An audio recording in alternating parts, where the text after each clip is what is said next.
नमस्कार। आज हम नेपोलियन हिल की जो क्लासिक किताब है थिंक एंड ग्रो रिच, उसके ऑडियो बुक स्क्रिप्ट के कुछ हिस्सों पर थोड़ी गहरी बातचीत करेंगे। जी। ये किताब सिर्फ पैसों के बारे में नहीं है ना? ये असल में जीवन में सफलता कैसे पाएं उसका एक पूरा सिस्टम बताती है। बिल्कुल, एक तरीका। हाँ, और हिल ने इसे लिखने से पहले एंड्रू कार्नेगी, हेनरी फोर्ड जैसे बड़े कामयाब लोगों पर कोई 20 साल रिसर्च की। 20 साल लंबा वक्त है। बहुत लंबा। तो मुख्य विचार यही है कि हमारी सोच, हमारी इच्छा शक्ति, ये कैसे हमारी किस्मत तय कर सकती है। चलिए समझते हैं इसको। हाँ, और हिल का जो मूल तर्क है वो ये कि देखिए, सफलता कोई तुक्का नहीं है, कोई संयोग नहीं, बल्कि कुछ पक्के सिद्धांत है, नियम है। उनको अगर आप फॉलो करें तो नतीजा मिलता है। अच्छा। और यहाँ सबसे दिलचस्प बात यह है कि कैसे आपकी जो मानसिक अवस्था है, हाँ। आपका जो मेंटल स्टेट है, हाँ। उसे आप भौतिक सफलता में, असल दुनिया की कामयाबी में बदल सकते हैं। ये सिर्फ अमीर बनने की चाहत से कहीं ज्यादा गहरी बात है। सही। तो शुरुआत कहाँ से होती है? हिल कहते हैं एक बर्निंग डिजायर चाहिए। हाँ, बर्निंग डिजायर यानी एक तीव्र, एकदम जलन पैदा करने वाली इच्छा। सिर्फ ये सोचना कि हाँ मुझे अमीर बनना है, ये काफी नहीं है। नहीं, बिल्कुल नहीं। सिर्फ चाहना काफी नहीं। हिल ने इसके लिए 6 बड़े ठोस कदम बताए हैं। 6 कदम? ओके, कौन से हैं वो? पहला, आपको बिल्कुल साफ पता होना चाहिए कि आपको कितना पैसा चाहिए।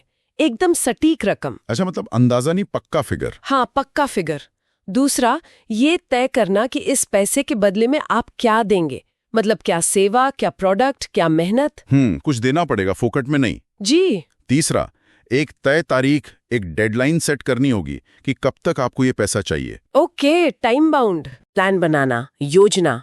और सिर्फ बनाना नहीं, उस पर फौरन काम शुरू करना, चाहे आप पूरी तरह तैयार महसूस करें या नहीं। अरे वाह, परफेक्ट प्लान का इंतजार नहीं करना। नहीं। पांचवा, ये सारी बातें, कितना पैसा, बदले में क्या देंगे, तारीख, आपकी योजना, इन सबको एकदम साफ साफ लिखना है। लिखना जरूरी है, बहुत जरूरी। और छठा, जो शायद सबसे अजीब लगे, इसे रोज 2 बार जोर से पढ़ना है, सुबह उठकर और रात सोने से पहले। रोज जोर से पढ़ना, ये थोड़ा रटने जैसा नहीं लगता, या इसका कोई गहरा मतलब है? नहीं नहीं, ये बहुत अच्छा सवाल है। ये सिर्फ रटना नहीं है, यहीं पर विश्वास, फेथ और स्वयं सुझाव का सिद्धांत आता है। विश्वास और स्वयं सुझाव, ओके। विश्वास का मतलब है अपनी उस इच्छा पर, अपने उस लक्ष्य पर बिना किसी शक के अटूट यकीन करना, मानना कि ये होकर रहेगा। और स्वयं सुझाव वो तरीका है, वो माध्यम है जिससे हम इस इच्छा और इस विश्वास को अपने अवचेतन मन तक पहुंचाते हैं। अवचेतन मन तक? हाँ। जब हम रोज अपनी लिखी बात को दोहराते हैं पूरे यकीन और भावना के साथ, तो हम असल में अपने अवचेतन मन को, अपने अंदरूनी सॉफ्टवेयर को रीप्रोग्राम कर रहे होते हैं। अच्छा, जैसे कंप्यूटर प्रोग्रामिंग होती है? कुछ वैसा ही समझ लीजिए। फिर वो अवचेतन मन खुद ब खुद ऐसे रास्ते, ऐसे आइडियाज खोजने लगता है जो उस इच्छा को हकीकत बना सके। कमाल है। तो ये रटना नहीं बल्कि मन को साधना है। ठीक है, तो इच्छा हो गई, विश्वास भी जगा लिया, अब आगे? सिर्फ सोचने से तो काम नहीं चलेगा। नहीं, बिल्कुल नहीं। यहीं पे हिल विशेष ज्ञान की बात करते हैं। विशेष ज्ञान जनरल नॉलेज नहीं? नहीं, सामान्य ज्ञान तो वो कहते हैं हवा में बिखरा पड़ा है, आसानी से मिल जाता है। लेकिन बड़ी सफलता या दौलत के लिए आपको किसी खास फील्ड का गहरा ज्ञान चाहिए, स्पेशलाइजेशन। किसी एक चीज में मास्टरी। हाँ, चाहे वो कोई हुनर हो, कोई बिजनेस हो, कोई प्रोफेशन। ये ज्ञान आपको अनुभव से, पढ़ाई से या दूसरों से सीखने से मिल सकता है। और इस ज्ञान का इस्तेमाल कैसे करें? जाते हैं वो 2 तरह की कल्पना बताते हैं। एक सिंथेटिक, जो पुराने आइडियाज को नए तरीकों से जोड़ती है। अच्छा, मिक्स एंड मैच जैसा। हाँ। और दूसरी है क्रिएटिव कल्पना, जो बिल्कुल नए, मौलिक विचार या प्रेरणा लाती है, जैसे कोई अचानक से आया हुआ ब्रिलियंट आइडिया। तो ज्ञान और कल्पना मिलकर प्लान बनाते हैं। फिर आती है व्यवस्थित योजना, ऑर्गेनाइज्ड प्लानिंग। सिर्फ आइडिया नहीं, उसको अमल में लाने का पूरा खाका। और इसके साथ ही तेजी से निर्णय लेने की क्षमता। फैसले लेना, ये तो बहुत जरूरी है। बहुत। हिल ने पाया कि जो कामयाब लोग होते हैं वो फैसले जल्दी लेते हैं, और एक बार ले लिया तो आसानी से बदलते नहीं।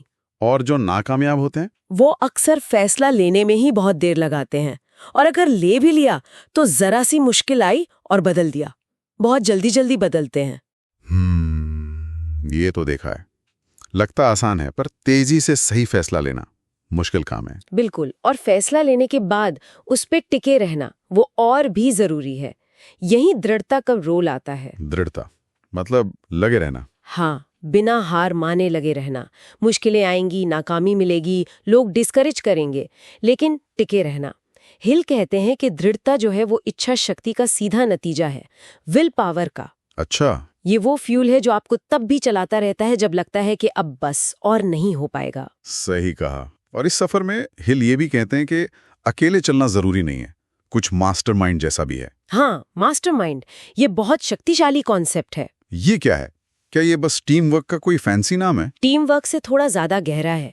हिल का विचार था कि जब 2 या 2 से ज्यादा लोग एक निश्चित लक्ष्य के लिए पूरी तरह से तालमेल बिठाकर काम करते हैं, हाँ। तो उनके दिमाग मिलकर एक तीसरी, अदृश्य लेकिन बहुत ताकतवर शक्ति, या कह लें एक सामूहिक मन बनाते हैं। एक कलेक्टिव ब्रेन जैसा। एग्जैक्टली। इस मास्टरमाइंड ग्रुप की जो सोचने की क्षमता होती है, जो क्रिएटिविटी होती है, जो एनर्जी होती है, वो किसी अकेले इंसान से कहीं ज्यादा होती है। ये सिनर्जी है जो आपसी सहयोग से पैदा होती है। दिलचस्प। एक तरह की मानसिक साझेदारी। तो तीव्र इच्छा हो गई, विश्वास, ज्ञान, कल्पना, योजना, निर्णय, दृढ़ता और मास्टरमाइंड का साथ। लगता है सफलता का फॉर्मूला लगभग तैयार है। हाँ, लेकिन एक आखिरी और बहुत अहम चीज है। वो क्या है? डर पर काबू पाना। हिल ने 6 बुनियादी डरों का जिक्र किया है। 6 डर? कौन कौन से? गरीबी का डर, आलोचना का डर, मतलब लोग क्या कहेंगे, खराब सेहत का डर, प्यार खोने का डर, बुढ़ापे का डर और मौत का डर। ये तो हाँ, ये डर तो सबका ही ना भाई, सबके मन में होते हैं। बिल्कुल। और हिल मानते थे कि ये डर हमारे अवचेतन मन में बहुत गहरे बैठे होते हैं और यही हमारी तरक्की में सबसे बड़ी रुकावट बनते हैं। इन पर काबू पाए बिना बाकी सारे सिद्धांत अधूरे रह सकते हैं। सही। तो अगर हम सार देखें थिंक एंड ग्रो रिच का, निचोड़ यही है कि सफलता असल में एक मानसिक खेल है। Mental game. हाँ, एक जलती हुई इच्छा से शुरू होता है, उसे अटूट विश्वास और स्वयं सुझाव से सींचना पड़ता है, फिर विशेष ज्ञान और कल्पना से योजना बनती है, उस पर दृढ़ता से अमल करना होता है, मास्टरमाइंड से शक्ति मिलती है और सबसे जरूरी अपने डरों पर विजय पानी होती है। कमाल है। और सबसे आकर्षक बात मुझे यही लगती है कि कैसे हमारी अंदरूनी दुनिया, हमारे विचार, हमारे विश्वास, हमारे डर, ये सब मिलकर हमारी बाहरी दुनिया की हकीकत को गढ़ते हैं, उसे आकार देते हैं। वाकई हिल विचारों की शक्ति पर मतलब गजब का जोर देते हैं। ये सोचने पर मजबूर करता है कि अगर आज कोई इन सिद्धांतों में से सिर्फ एक को पकड़ ले, मान लीजिए सिर्फ स्पष्ट इच्छा तय करना और उसके लिए पहला कदम उठाना, हाँ, और इसे पूरी ईमानदारी से करे, तो क्या सच में कोई बदलाव देख सकता है? ये विचार कि हम अपनी सोच से अपनी किस्मत को बदल सकते हैं, ये आज भी इतने सालों बाद भी उतना ही प्रासंगिक लगता है ना? बिल्कुल, आज भी उतना ही पावरफुल है।